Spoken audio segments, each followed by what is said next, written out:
Hey all, how are you doing today? Hey, I was thinking about this. I don't know about you, and I don't even know if you're a sports person, but I've been really enjoying watching the Winter Olympics. It's actually one of my favorite. I prefer it over the Summer Olympics. I enjoy things like curling and hockey and speed skating. And so, whether or not you're doing this, it's a lot. It's really enjoyable. There's something very different about the Olympics. Olympics is an event where athletes compete not just for themselves, but for something bigger than themselves. It's why you see athletes when they win a medal, they drape themselves in the flag of the country that they're from because they're not competing just for themselves, but often for the entire country, which is cheering for them. So there's something very cool about that. And so athletes expend themselves, they leave it all out when they compete because they know this is their one shot. In fact, you'll see many events where when they're done, the athletes are collapsing to the ground because they literally have nothing left. Well, the Olympics are not new. This is something that's been going on for a long time. And 2,000 years ago, when Paul was writing to some of these new fledgling churches, he actually uses the metaphor of athletics, which the people were very familiar with the Olympics that they had followed. So they had games and competitions.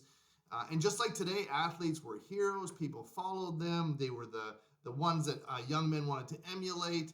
And so Paul's audience was very familiar with athletics and the competition that went along with it.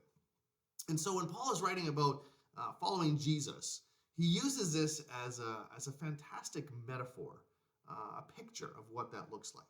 And so in a couple of his letters that he wrote, which now make up a bunch of our New Testament, he mentions several things that I think are really helpful for us today. And why, whether you're a sports person or not, there's some things we can learn from that when we live our Christian lives. And the first, and you see it when he talks to the writes to the church in Corinth, is the need for focus. He talks in there about how we train and we have to fix our eyes on the prize, on where we're going, and that there's a certain amount of self-discipline. And what he's saying is, for an athlete, if you're going to train for something like the Olympics, there's a diet regimen you have to be under. You can't eat anything you want.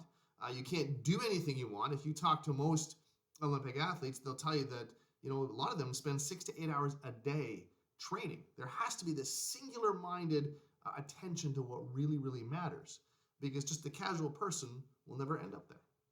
And Paul says that's more of a picture of how we should be living this life, that there should be this overarching, single-minded focus to how we live our lives. Focus, a big deal. The second one, though, and he talks about this, is following the rules. Now, this is an interesting one. He says to Timothy when he was writing him a letter that if you don't follow the rules, you don't get a prize. You don't finish. And in fact, if you've watched the Olympics at all this year, there have been numerous athletes disqualified because they did not follow the rules of a particular sport or a particular event.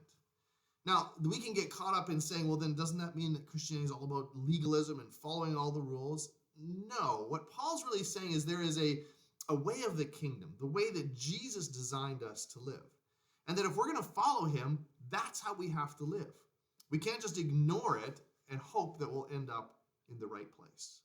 And so not only do we need focus on what's important and putting our energy there, but we also have to say, but we have to do it in the manner that Jesus prescribed. And then lastly, it's all about effort. Paul uses numerous analogies of working hard, of straining, of running. He uses words that, if you look them up in the original Greek, have this idea of working to exhaustion or pushing forward in a heavy way where you're leaving it all on the table. Because, let's be honest, if you're a casual jogger who jogs once a week, you're never going to win any kind of significant race. Those people are pushing hard. They're stretching themselves. They're making themselves do more each time. And Paul says that's how we should be living the Christian life. This isn't a casual thing. This isn't something we do on the side. This isn't something that we add to an already busy life. He says, no, this should be a singular focus, doing it God's way and doing it with everything you got, leaving it all on the table as you leave this life. And the cool part is, it's worth it. Paul says that when we do it this way, we run this race that way, we get a crown, we get a reward that lasts beyond this life. Any other race that we devote ourselves to, when we're done, it's gone. But this one lasts for eternity. Not only do we get the privilege of spending eternity with God, but the things that we do in this life carry with us.